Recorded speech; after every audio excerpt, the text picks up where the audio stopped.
오늘 함께 은혜를 나눌 하나님 말씀은 고린도전서 3장 10절부터 15절까지 말씀입니다. 고린도전서 3장 10절에서 15절까지 말씀입니다. 제가 가진 성경은 신약 성경 265페이지입니다. 한 절씩 교독하도록 하겠습니다. 고린도전서 3장 10절부터 15절까지 말씀입니다. 한 절씩 교독하겠습니다. 제가 10절을 먼저 봅니다. 내게 주신 하나님의 은혜를 따라 내가 지혜로운 건축자와 같이 터를 닦아둠에 다른 이가 그 위에 세우나 그러나 각각 어떻게 그 위에 세울까를 조심할지니라. 이 닦아둔 것 외에 능히 다른 터를 닦아둘 자가 없으니 이 터는 곧 예수 그리스도라. 만일 누구든지 금이나 음이나 보석이나 나무나 풀이나 짚으로 이 터 위에 세우면 각 사람의 공적이 나타날 터인데 그날이 공적을 기리니 이는 불로 나타내고 그 불이 각 사람의 공적이 어떠한 것을 시험할 것임이라. 만일 누구든지 그 위에 세운 공적이 그대로 있으면 상을 받고 누구든지 그 공적이 불타면 해를 받으리니 그러나 자신은 구원을 받되 불 가운데서 받은 것 같으리라. 아멘. 한 번 더 기도합니다. 감사하신 주님, 40여 년 전 큰빛교회를 울산 동구 땅에 세우시고 영혼 구원하여 제자 삼는 사역으로 성장케 하시니 감사합니다. 우리 교회가 예수님이 그러셨듯 사람 살려내는 공동체, 가정을 일으키고 회복시키는 공동체로 더욱 성장할 수 있도록 은혜를 더하여 주시옵소서.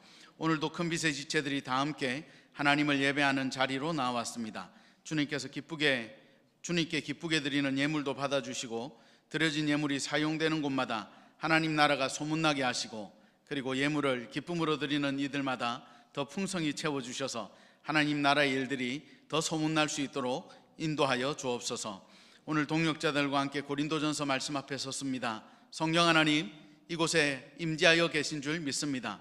사랑하는 지체들 한 사람 한 사람 그 머리 위에 안수해 주시고 영혼의 귀가 열리게 하셔서 주께서 우리 각자에게 하시는 말씀이 무엇인지 듣고 깨닫는 시간이 되게 하심으로 우리의 삶이 하늘의 것들로 채워지는 귀한 역사가 일어날 수 있도록 마음껏 축복하여 주옵소서. 예수 그리스도 이름으로 기도드렸습니다. 아멘. 목장에서 저한테 일주일에 한 번씩 이렇게 일기를 보내주십니다. 일기를 보내주시면 어떤 목장의 목자님은 제가 사실은 다 잘 모르니까 한 명 한 명 가정을 소개해 주시는 분도 계세요. 이 가정은 이런 히스토리가 있습니다. 이런 기도 제목이 있습니다. 뭐 이런 것들을 매주 이렇게 바꿔가면서 보내주시는 분도 있고, 또 어떤 분은 이제 목장에 있었던 좀 특별한 일들 그렇게 보내주시는 분도 있고, 또 어떤 분은 공란으로 보내주시는 분도 있어요. 그래서 저는 그것도 참 감사해요. 왜냐하면 누가 모였는지 보면서 또 제가 웹 교적을 이렇게 클릭하면, 웹 요람을 클릭하면 또 얼굴이 뜨기 때문에 그러면서 또 제가 한 번 더 얼굴을 볼 수 있고, 그래서 목자 목녀님들이 도와주셔서 그렇게 목장의 사정들을 또 알고, 또 이제 목사님 이건 신방이 좀 필요합니다 이렇게 알려주시면 제가 또 소통한다거나 아니면 제가 직접 또 전화를 좀 드린다든지 이렇게 또 신방들을 이어가고 있습니다. 근데 이제 그 목장 일기 중에 한 번은 저번 주였나 저저번 주였나 목자님이 그렇게 일기를 보내신 겁니다. 우리 교회 온 지 한 5년? 4, 5년 정도 되는데 설교가 한 번도 안 들렸대요. 그분은 귀에 그냥 들어오지 않았다는 거예요. 근데 요즘 들어서 하나님의 말씀이 깨달아진다는 거예요. 제가 그걸 보는데 너무 감사한 거예요. 여러분, 말씀이 들리는 건 놀라운 은혜입니다. 우리가 하나님 말씀이 들리기도 하고 깨달아지기도 하니까, 자주 그러니까 그게 뭐 그러려니 하는데, 하나님 말씀이 들린다는 것은 정말 놀라운 은혜입니다. 돌아가신 저희 아버님께서 38년 만에 말씀이 들린 거 아닙니까? 그 말씀이 들려서 그럼 기도해 봐야지 하고 기도했더니 하나님의 기적이, 기도가 끝나는 아멘 하자마자 하나님의 기적이 그냥 저희 아버지 가운데 확 부어지면서 저희 아버지가 믿기로 결정한 거 아닙니까? 여러분, 말씀이 들리는 은혜가 오늘 이 시간에 우리 모두에게 경험되기를 소원합니다.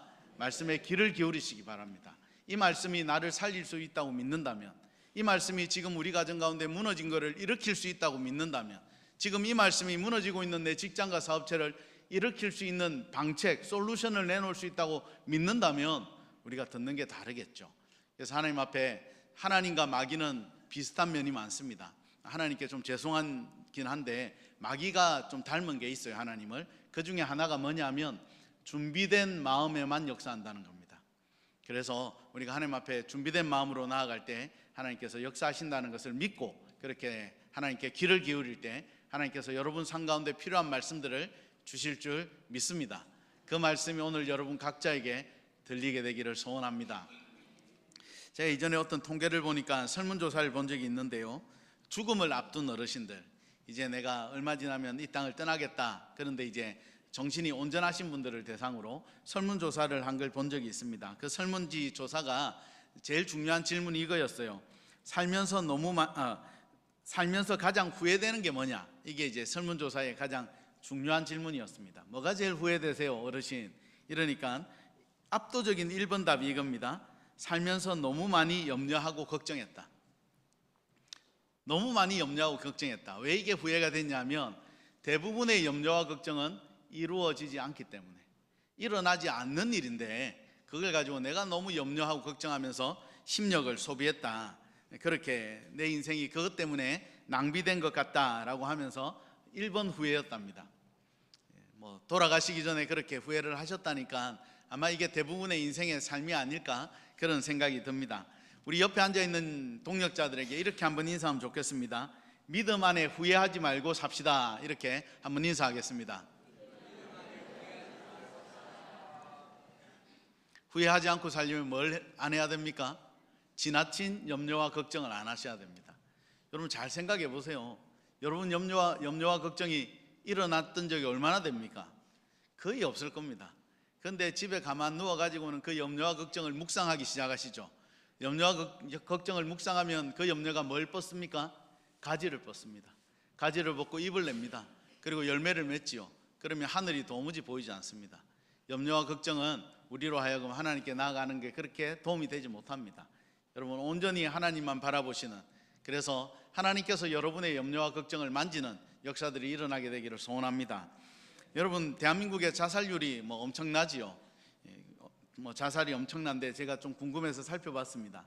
하루에 얼마나 죽나 이랬더니 1시간꼴로 2명씩, 그까지는 안 되는데 1시간에 하루에 40명, 41명 그 정도가 지금 통계에 그렇게 나와 있더라고요.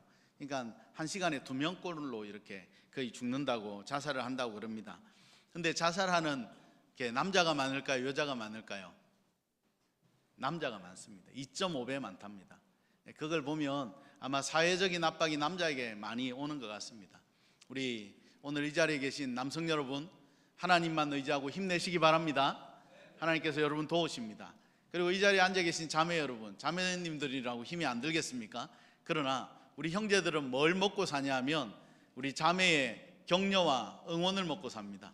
여러분 오늘부터 이 격려와 응원을 2~3배로 늘려주시기를 소원합니다. 왜 아멘 안 하세요? 아멘 하셔야 돼요. 그래야 우리 형제들이 살죠. 어디 가서 인정받겠습니까? 저쪽에 옆마을에 있는 어느 다방에 가서 김양의 격려를 받겠습니까? 그럼 안 되지 않습니까? 집에 왔을 때 우리 자매들이 마음껏 환영해 주시고 수고했다 그러고, 비록 수고한 것 같이 안 보여도 수고했다 그러고 안아주시고 그렇게 해주시면 우리 형제들이 힘을 내지요. 그래서 남자들의 자살률이 2.5배 더 높다 그럽니다. 그러면 연령대로 본다면 어느 연령대가 가장 자살률이 높을까요? 80대더라고요. 80대가 1위입니다 지금. 그럼 2위는 어떤 연령대일까요? 50대라고 나와 있더라고요. 50대. 그래서 남자들이 2.5배가 높고 80대와 50대의 남자들의 이게 그런 성향이 되게 세다 그럽니다. 80대가 그렇다는 것은, 그리고 열심히 살아와서 이제 인생에 좀 좋은 열매를 거둬들일 만한 50대가 그렇다는 것은 무슨 의미일까요? 살아온 인생이 후회스럽다는 거죠. 후회스러워서 인생을 그냥 마감하는 그런 의미가 아닐까 그렇게 생각해 봅니다. 여러분 우리가 기억하셔야 될 게 있는데요, 우리가 일반 사람들이 살아가는 인생뿐 아니라 우리 신앙생활도 비슷한 면이 많습니다. 유사합니다. 오늘 고린도전서 3장 말씀이 이 말씀을 하고 있는 겁니다. 너희가 온전한 말씀 위에 세워져서 신앙생활을 하지 못할 때 바른 목표를 세워놓고 너희가 신앙생활을 하지 못할 때 너희 신앙생활이 행복하지 못하고 허무할 수 있다라는 이야기들을 오늘 고린도전서에서 고린도 교회에게 사도 바울 선생이 아주 명확하게 이야기하면서 권면하고 있습니다. 3장 15절을 우리가 금방 읽었던 3장 15절을 제가 조금 이해하기 쉽게 어역해서 여러분에게 한번 읽어드리겠습니다. 3장 15절의 뜻은 이런 뜻입니다. 누구든지 그 행위와 저희가 하나님의 말씀에 일치하지 않을 때 불이익을 당할 것입니다. 그러한 이들의 구원은 뜨거운 불 가운데 있는 것과 같이 쫓기듯 받는 다급한 구원일 뿐입니다. 구원을 받는데요, 바른 목표를 세우지 못하고 신앙생활을 좀 해도 예수 그리스도께서 우리를 부르셨고 그 예수 그리스도를 믿는 믿음 때문에 구원을 얻는데요, 좀 잘못해도 구원은 얻는데요. 그런데 문제는 오늘 3장 15절에 말하는 구원이 무엇입니까?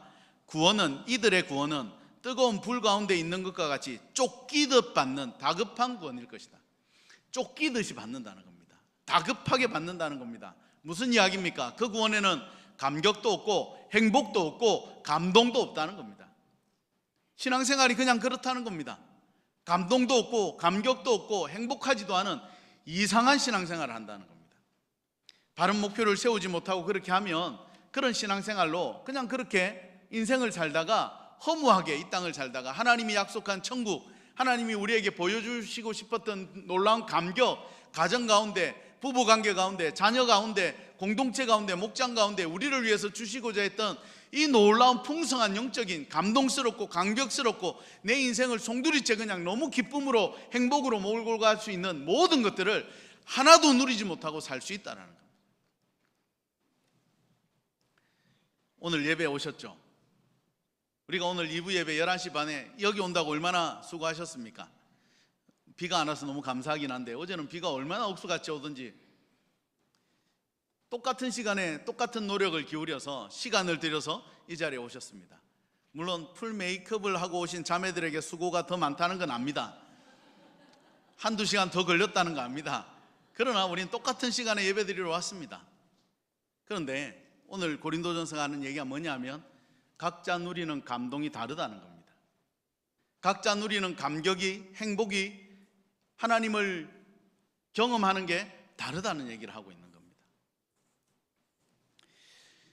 제 아는 선배가 한 2살 많은 집사님입니다. 용인에 살고 있는데 이 선배의 딸이 저희 큰아들 또래, 더 작겠네요. 둘째 아들 또래 정도 될 것 같은데 이 녀석이 꿈이 있어요. 딸내미가 무슨 꿈이냐면 한동대에 가고 싶은 게 꿈이에요. 뭐 그 친구가 갔다 안 갔다를 소개하고자 하는 게 아니라 이 친구가 한동대를 얼마나 사랑하는지 몰라요. 한동대 일대 총장님부터 해가지고 저서를 다 읽고 이 한동대 설립 취지를 다 알고 그 가운데 있는 기독교 가치에 동의를 다 하고 그리고 한동대에 무슨 행사만 있으면 달려가요. 그냥 고등학생이 달려가서 거기 참석하고 캠프 있으면 가고 그래가지고 한동대 선배들을 또 만나고 거기서 너무 기뻐가지고 막 있다가 오고 그리고 자기가 가고 싶은 동아리가 한동대에 있대요. 가가지고는 그 캠프 같은 데 가서는 한동대 소개하는데 입학 설명회 다 가가지고는 그 동아리 선배도 또 만나가지고는 막 한동대 올 거라고 막 그렇게 했던 친구가 있어요. 그래가지고 막 중학교 때부터 그냥 한동대 제가 한동대에서 돈 받는 거 하나도 없습니다. 그냥 한동대가 좋아가지고 이 녀석이 그냥 막 가기만 하면 눈을 반짝반짝 하면서 한동대 얘기를 하고 목사님 저 한동대 갈 거예요. 너 가지 마라 그랬나? 나는 아무 얘기도 안 했는데 자기가 한동대가 좋아하니까 한동대 갈 거라고. 아유 가면 좋겠다. 한동대가 그렇게 가기 쉬운 학교는 아니지 않습니까? 제법 공부를 잘해야 됩니다. 열심히 공부했죠. 그래서 한동대를 갔다고 치십시다. 이 친구가 한동대에 드디어 입학 그거를 받았어요. 축하합니다. 누구누구 씨는 한동대 합격하셨습니다. 한동대 1학년은 과가 없다면서요. 제가 살펴보니까 글로벌 리더십 학부 뭐 이렇게 해가지고는 1년 동안은 그냥 아무렇게나 수업을 자기가 원하는 걸 듣고 2학년 때 돼서 이제 자기가 원하는 과로 가는데 2학년 때 과로 진급할 때도 2학년으로 진급할 때도 제가 안내를 보니까 이렇게 돼 있더라고요. 2학년으로 진급할 때 정원에 그 과에 정원에 제한도 없고 성적과 무관하게 자기가 공부하고 싶은 것을 시키는 학교래요. 그러니까 너무 이런 게 다 좋은 거예요. 이 애는. 그래가지고 한동대 입학했어요. 입학 전화를 받고 합격했다는 소식을 듣고 기숙사를 가가지고 기숙사 자기 방도 확인하고 돈도 다 넣고 그렇게 갔어요. 자, 그 다음날 첫 학기가 딱 시작되었어요. 이 학생이 한동대를 걸어 다니면 기쁠까요, 안 기쁠까요? 이 기쁨 말로 할 수 없을 겁니다.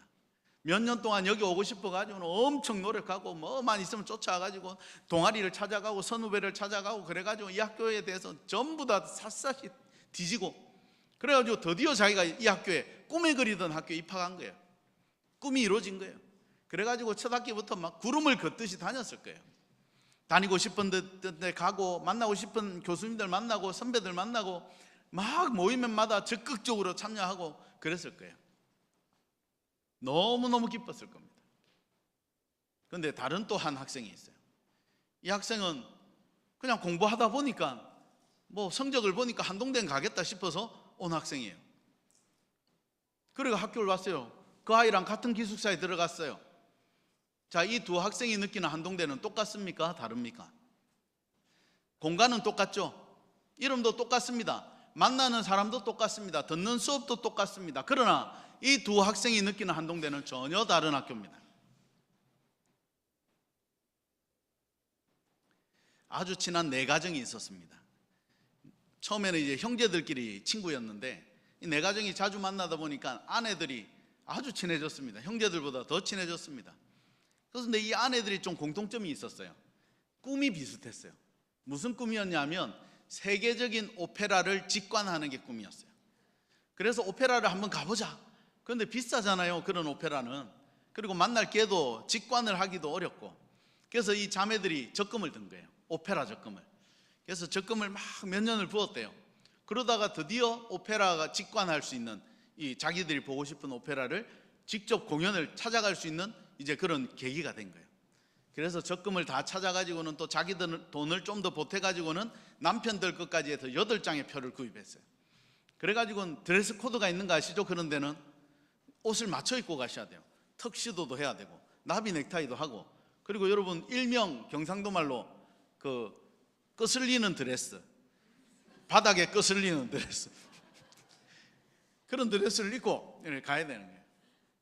옷을 또 돈을 주고 옷을 잘 장만해 가지고는 또 색깔까지도 가족들이 부부끼리 맞춰 가지고는 드디어 드레스를 거슬리면서 이제 갔어요. 그래 가지고 자기들 자리에 탁 앉아 가지고는 오페라를 듣는 거예요.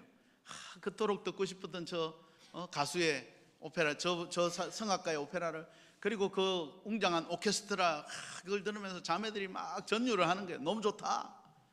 근데 좀 시작된 지 얼마 안 됐는데 남편 하나가 화장실 간다고 나간 거예요. 좀 있다가 두 번째 남편이 또 나가네. 좀 있다가 세 번째 남편이 나가고, 정말 시작한 지 얼마 안 됐는데 네 번째 남편 나갔어요. 안 돌아오는 거예요. 마칠 때까지 안 들어오는 거예요.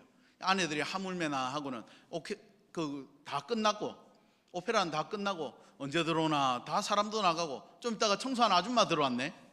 그래가지고 이 아내들이 어쩔 수 없이 나왔어요. 나와가지고는 오페라 극장을 밖으로 나왔더니 저 계단 밑에 남편 4명이 앉아 있는 거예요.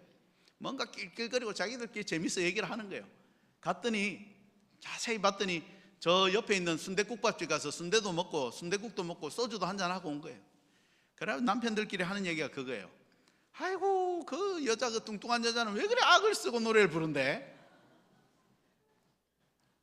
똑같은 돈을 내고 똑같은 드레스 코드를 하고 똑같은 시간에 택시를 타고 그 극장에 가서 똑같이 들어가서 똑같은 좌석에 앉았지만, 아내들이 느끼는 이 오페라와 남편들이 느끼는 오페라는 같습니까? 다릅니까? 전혀 다른 거죠. 오늘 여러분이 주일 낮 11시 반에 함께 와서 앉아있는 이 예배는 여러분 어떻습니까? 이 예배는 여러분에게 감격이 되고 있습니까?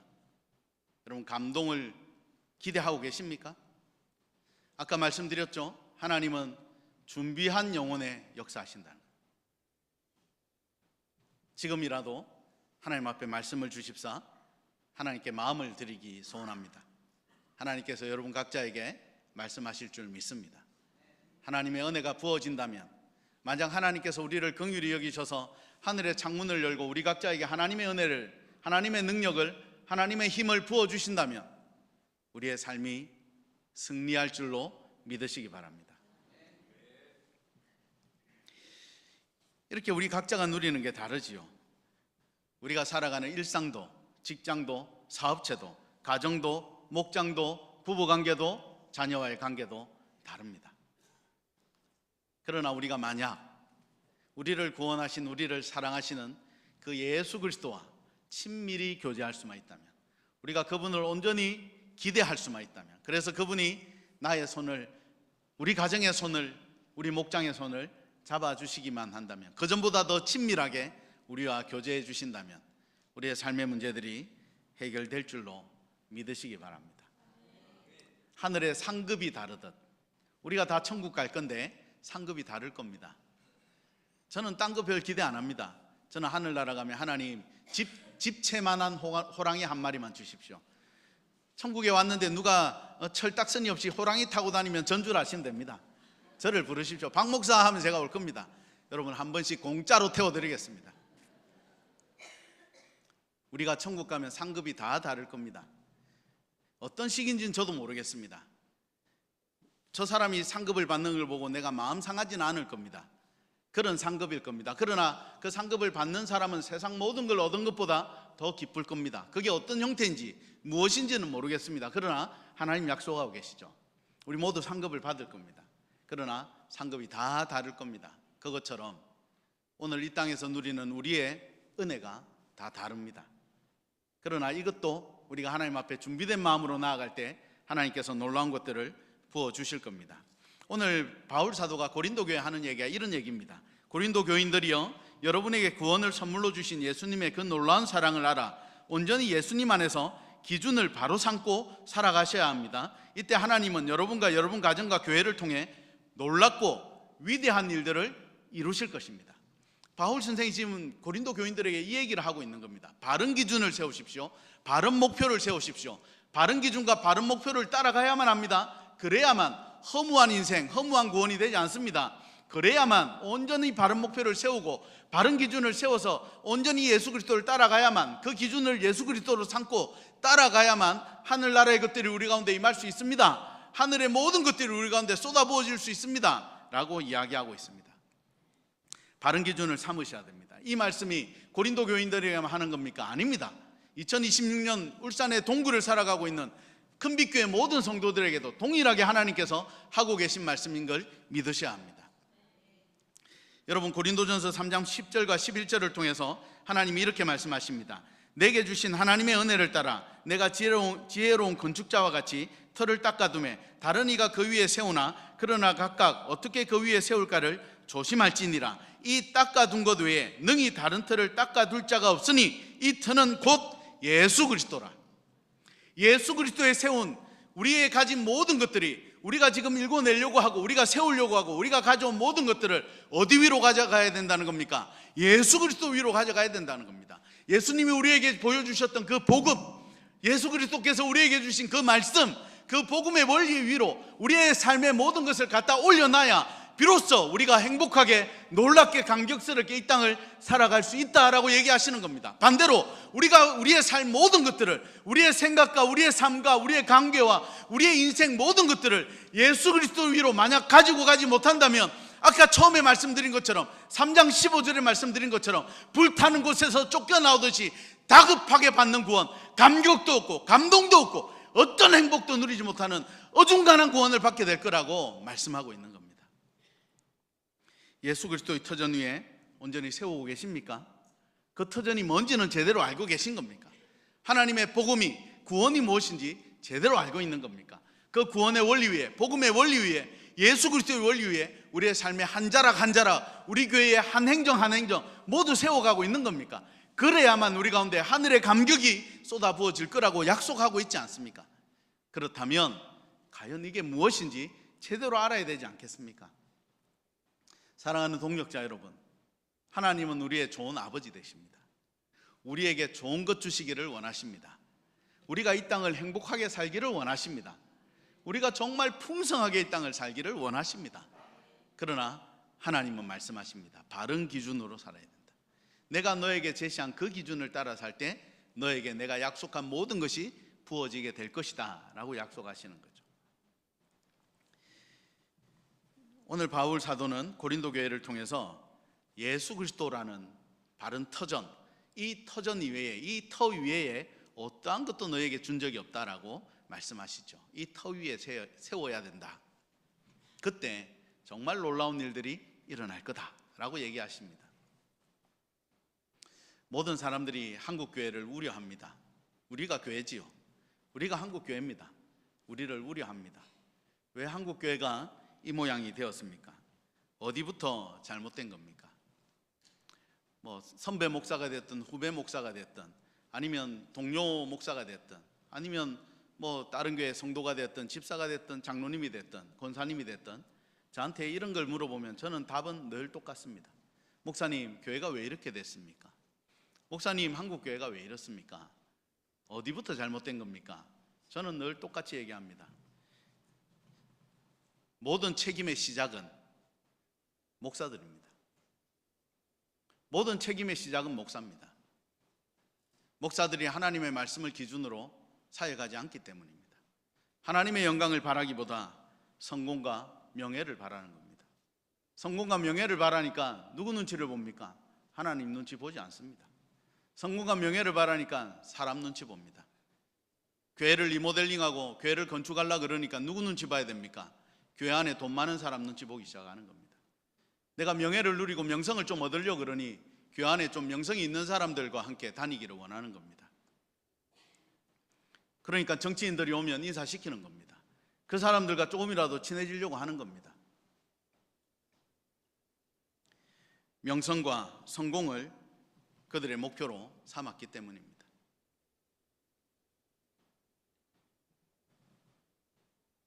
자기를 높여줄 사람들, 자기에게 명성과 명예를 줄 사람들을 찾는 겁니다. 그리고 그 사람들을 중직자로 세웁니다.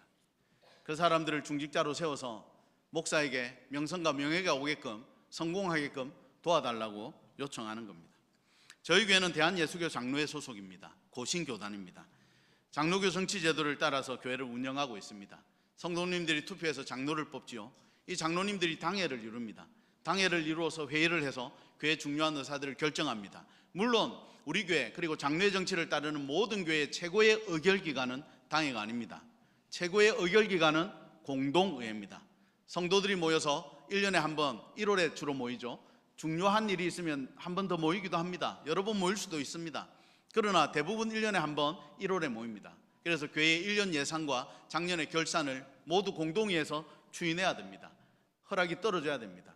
그리고 재직회로 또 모입니다. 집사님들 모임이죠. 재직회로 모여서 공동의회에서 결의한 것들이 재정적으로 잘 사용되어지고 있는지, 흘러가고 있는지, 오류는 없는지 살핍니다. 저희 교회도 1년에 한두 번 가집니다. 재직회를 7월 초에 예정되어 있습니다. 재직회 때 집사님들 오셔서 교회가 1월에 공동회의로 결정한 것들을 교회가 잘 집행하고 있는지 살펴봐 주셔야 합니다. 그렇게 재직회로 모입니다. 여러분, 우리의 회의, 우리 교회에서 일어나는 아까 말한 공동회, 당회, 재직회, 그리고 여러 부서에서 일어나는 모든 회의의 목표는 무엇입니까? 목표는 하나님의 뜻이 무엇인지 발견하는 것입니다. 그런 의미에서 교회는 민주주의 아닙니다. 교회는 우리의 뜻을 발견하는 곳이 아닙니다. 교회는 정확하게 하나님의 뜻이 어디 있는지를 발견해야 되는 겁니다. 하나님의 뜻이 발견되면 그때부터 우리 모두가 달라들어서 그게 확정된다면, 그게 확인되었다면, 이것이 하나님 뜻입니다 라는 것이 우리 모두가 확인되었다면 어떻게 해야 됩니까? 우리 모두가 달라들어서 하나님의 뜻이 이루어지게 해야 됩니다. 왜입니까? 하나님의 뜻이 이루어질 때 우리 모두가 살아나기 때문입니다. 교회 모든 회의의 목적은 하나님의 뜻을 발견하는 겁니다. 그리고 그 뜻이 이루어지도록 우리 모두가 기도하고 달라붙어야 됩니다. 그 뜻이 이루어지면 나도 살고 우리 가정도 살고 우리 목장도 살고 우리 큰빛교회도 살고 우리 큰빛교회가 거주하는 머물고 있는 이 동구도 울산도 살아날 줄 믿습니다. 하나님이 하시기 때문입니다. 그럼에도 불구하고 당회는 아주 중요한 조직입니다. 여러분이 투표해서 뽑은 장로님들이 함께 모여서 당회를 이루지요. 그래서 교회 중요한 일들을 당회가 논의합니다. 당회도 마찬가지입니다. 하나님의 뜻이 어디 있는지 발견하는 것이 목표입니다. 우리 장로님들의 성경과 장로교 헌법에 보면 장로의 직분에 대해서 8가지로 설명하고 있습니다. 장로의 직분은 이렇습니다. 첫 번째, 목사와 협력하여 행정과 건증을 관리한다. 두 번째, 교회의 영적 관계를 살피는 일을 한다. 세 번째, 교인을 신방, 위로, 교훈하는 일을 한다. 교인들이 설교대로 신앙생활을 하는지 여부를 살핀다. 언약의 자녀들을 양육하는 일을 한다. 교인을 위해 기도하고 전도하는 일을 한다. 목회, 목양에 대한 제반사항을 목사에게 알린다. 이거 좀 띄워놔 주십시오. 여러분, 장로의 직분에 대해서 지금 성경에 근거해서 교단 헌법이 말하는 장로의 직분에 대해서 8가지로 이렇게 헌법이 나오거든요. 이 성경이 말한 바대로입니다. 여러분, 이걸 볼 때에 장로님들은 어떤 직분인 것 같습니까? 마음속으로 답하시면 됩니다. 마지막에 힌트가 있죠. 목양하는 직분입니다. 보십시오. 교회 영적 관계를 살피는 사람들입니다. 신방, 위로, 교훈하는 일을, 사람을 만나서 일을 하는 사람들입니다. 설교대로 성도들이 사는지 신앙생활을 돌아보는 사람들입니다. 언약의 자녀들, 우리의 다음 세대들이 꼬맹이 때부터 어떻게 잘 양육을 받고 있는지 살피는 사람들이고요, 교인을 위해 기도하고 전도하는 일을 하는 분들이고요, 목양을 위해서 목사와 상의하는 사람들입니다. 첫 번째, 목사와 협력하여 행정과 건증을, 행정도 목사와 상의해서 하는 사람, 그러니까 사실은 행정직이 아닙니다. 대부분 90% 이상은 목양직입니다. 목양직. 저희 교회는 너무 잘 만들어 놓으셨어요. 저희 교회는 장로님들이 다 뭐죠? 초원직이잖아요. 초원직이들이 뭐 하는 분들입니까? 목자 목녀들을 살피는 사람들입니다. 목자 목녀들의 목양을 살피는 사람들이고, 목자 목녀들이 그 목장에 문제가 있으면 초원직들에게 가서 이 부분에 대해 상담하고, 그리고 신방을 받고, 그렇게 하는 것입니다. 우리 교회는 너무 잘 만들어 놓으셨어요. 정말 성경적으로 해 놓으셨어요. 그렇기 때문에 장로님은, 우리가 투표를 세우죠. 장로님은 어떤 분을 세워야 됩니까? 목양의 열매가 있는 분들을 세워야 됩니다. 목양을 전혀 모르는 분들이 장로님으로 들어오면 행정에 문제가 생기기 시작합니다. 목양을 이해를 못하니까 결정을 할 때 되게 어렵게 결정이 됩니다. 투표로 세우는 직분이 3개가 있죠. 목사는 제외하고 교회 내에서 장로, 안수집사, 권사입니다. 안수집사는 뭘까요? 헌법에는 이렇게 나옵니다. 집사는 당회의 지도 아래 교회 봉사와 교회 서무회계와 구제에 관한 사무를 담당한다. 안수집사들은 신약 성경의 사도행전에 등장하는 것처럼 구제를 위해서 세우는 사람들입니다. 구제를 위해서 세웠으니까 재정을 관계해야 되겠죠. 교회 재정을 관계하는 사람들입니다. 교회 재정을 들여서 교회 내 어려운 분들, 교회 외에도 괜찮습니다. 교회 외에 어려운 분들, 지역의 어려운 분들을 돌보고 그들을 섬기고 찾아가는 사람들입니다. 안수집사의 직분은 그것입니다. 여러분, 제가 지금 한 가지 질문을 드릴 텐데요, 마음속으로 한번 답을 내보십시오. 교회 직분은 섬김입니까? 계급입니까? 자신만만하시네요. 지금 답을 막 하고 계신데. 맞습니다. 섬김입니다. 그런데 여러분, 우리도 모르게 우리 안에 교회 직분을 계급처럼 생각하는 게 제법 있습니다. 안수집사는 장로가 되기 위한 밑계급입니까? 안수집사는 장로가 되기 위한 계단입니까? 아니지요. 하나님께서 안수집사님들에게 주신 독특한 사역이 있습니다. 그 사역, 구제, 사람들 돌봄을 위해서 세우신 독특한 직책입니다. 우리가 언제부턴가 직분을 계급처럼 취급하기 시작합니다. 안수집사를 장로가 되기 위한 밑계급으로 봅니다. 별 달기 위해서 대령 정도로 보는 겁니다. 목사는 그러면 별 3개입니까? 말도 안 되는 얘기죠. 그럼 예수님은 별 5개입니까? 아닙니다. 예수님이 이 땅에 오시면서 하늘의 영광을 버리고 이 땅에 오시면서 우리를 위해서 구원하기 위해서 이 땅에 오시면서 자기 정체성에 대해서 아주 정확하게 얘기하십니다. 나는 뭐 때문에 왔다 그랬습니까? 섬김을 받으러 왔다 그랬습니까? 아닙니다. 나는 너희를 섬기러 왔다 그랬습니다. 그리고 당신의 스스로에 대해서 나는 뭐라고 그랬습니까? 나는 종으로 왔다 그랬습니다. 우리는 누구 제자입니까? 예수님의 제자 아닙니까? 그러면 우리도 뭡니까? 우리도 종입니다. 그런데 어느 순간부터 한국교회가 종들이 주인의 영광을 누리기 시작하는 겁니다.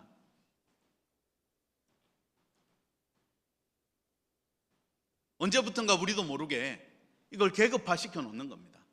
세상 나가면 아이고 내가 어떤 교회 장로입니다. 내가 어떤 교회 안수 집사입니다. 세상 직책처럼 얘기합니다.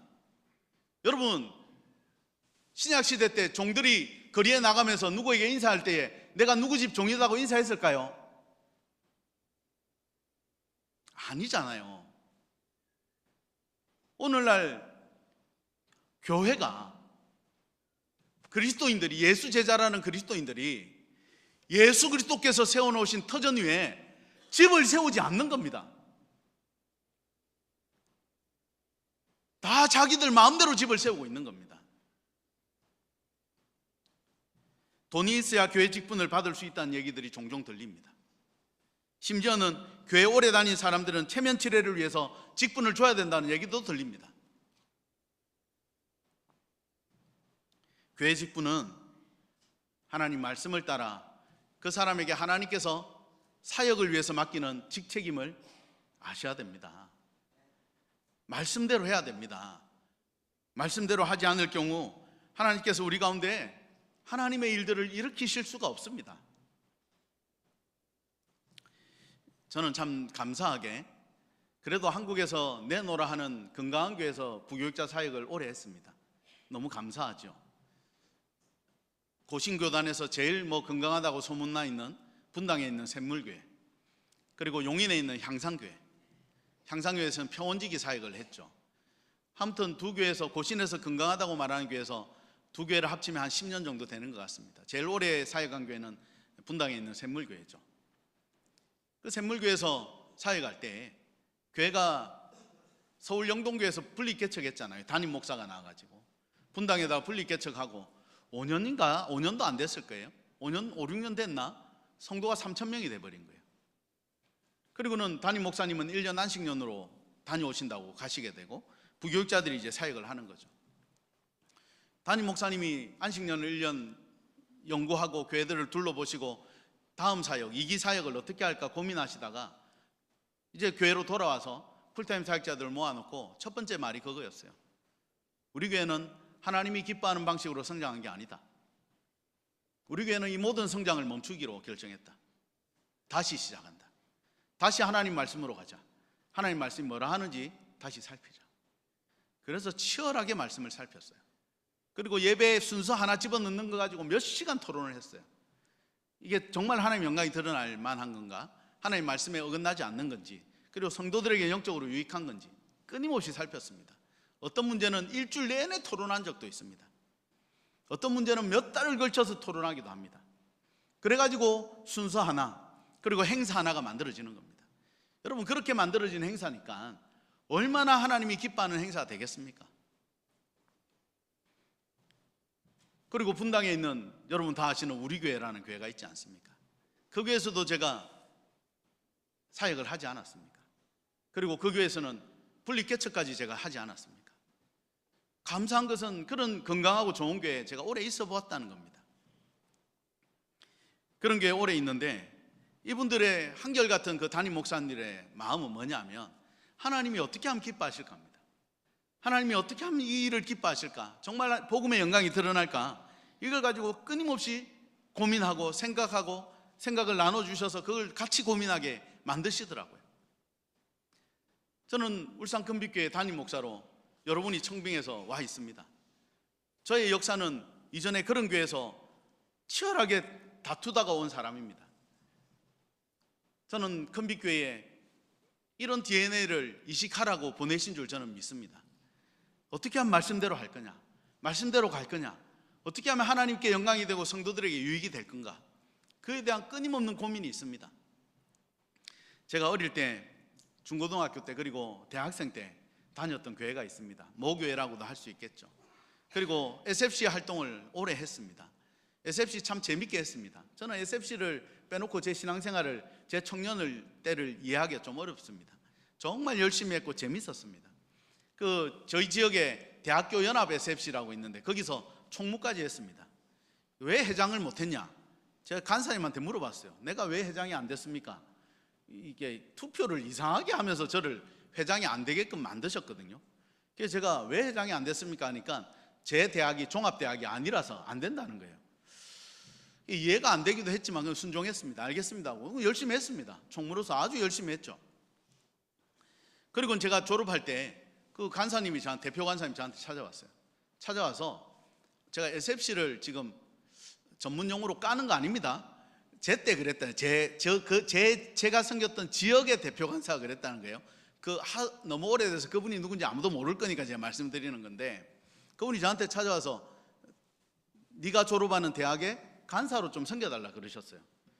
그리고 제 후배들이 전부 다 저한테 와서 선배님이 여기 우리 학교 간사를 하면 좋겠다고, 제발 좀 남아달라고. 제가 어떻게 했을까요? 단 1도 고민 안 했습니다. 듣는 순간 안 한다 그랬습니다. 왜냐하면 그 당시에 SFC 강령으로 늘 외치던 게 있습니다. 하나님 중심, 성경 중심, 교회 중심입니다. 하나님 중심, 성경 중심, 교회 중심, 웨스트민스터 신앙고백서 하면서 엄청 외쳐댔습니다. 근데 그 당시에 제가 봤던 간사들, 특히 그 대표 간사님은 하나님 중심, 성경 중심, 교회 중심 아니었습니다. 사람 중심, 자기 중심이었습니다. 자기 마음대로 했습니다. 그리고 어린 후배가 보기에도 너무너무 염치 없이 사역을 하더라고요. 제가 한마디로 안 한다 그랬습니다. 제 후배들이 저랑 같이 그 사역을 졸업하고도 하고 싶었던 이유가 있어요.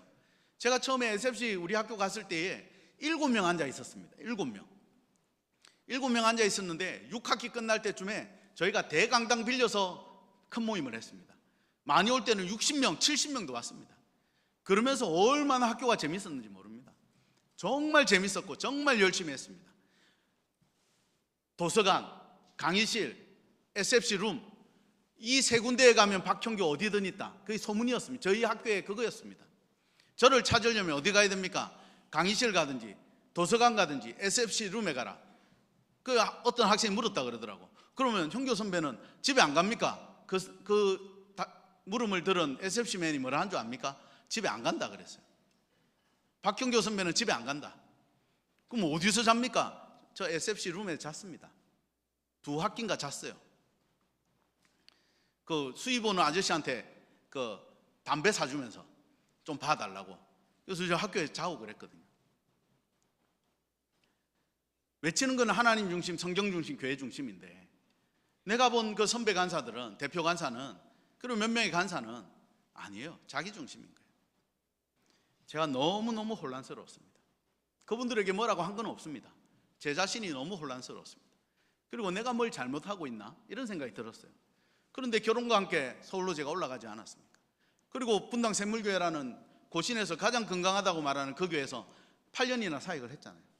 그러면서 저에게 하나님이 저를 위로하신 것 같아요. 아니야, 네가 틀린 게 아니라고. 네가 맞다고. 고린도전서 3장 13절과 15절에 이렇게 말씀합니다.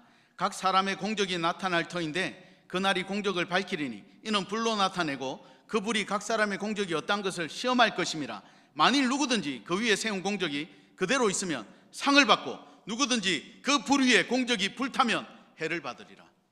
여러분, 여기서 말하는 공적은 행위, 일, 삶, 내 삶입니다. 내 삶.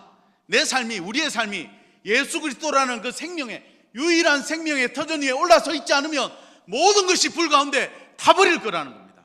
어떤 것도 남아있지 않을 거라는 겁니다. 그러나 내 삶이, 내 생각이, 내 말이, 내 의도가 예수 그리스도라는 그 유일한 생명의 터전 위에 올라서 있을 때 불이 내릴지라도 모든 것들이 그대로 남아있을 것이라는 겁니다. 그 사람들은 상을 받을 것이다 라고 주님은 약속하십니다.